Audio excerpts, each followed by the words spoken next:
Les 10 comissions falleres de Benaguasil han matinejat per agafar l'autobús que els ha portat a València, acompanyades en tot moment pels regidors Estefan Soriano i José Manuel Durà. Passejant han arribat a les Corts, on els ha rebut la portaveu del Grup Popular a les Corts, Isabel Bonic, i altres diputats. A les 10:30, els representants de cada falla i de la Junta local tenien cita en el president de la Diputació, Jorge Rodríguez, per a fer-los entrega del banderí i dels 180 euros de subvenció per a la festa fallera. Avui hem vingut a veure les Corts Valencianes i la Diputació i anem a fer-li entrega de l'insígnia. I res, hem vingut acompanyades per les 10 comissions falleres de Benaguasil, representades per les seues falleres majors, i res, després a veure la mascleta tots els juntes i a passar un gran dia i a donar inici a la nostra Setmana Gran.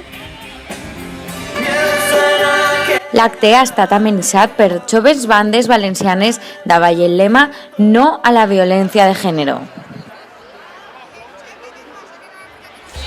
Hem vingut estem contra la violència machista i han vingut totes les falles de Benaguasil a representar això. Y me gusta mucho hacer la falla mayor infantil y me lo estoy pasando muy bien aquí en la entrega de las fallas 2016. Y estoy muy contento con el banderín. Avui hem vingut així a que ens feren acte de donar-nos el banderí que diu no a la violència de gènere i estem així totes les falles de Benaguasil, les 10 falles, les 10 comissions, en companyia de la Junta local. La cosa ha estat prou bé i les mares acompanyant. Ha estat... La veritat és que estem disfrutant del dia, ara anem a disfrutar tots junts de la mascleta.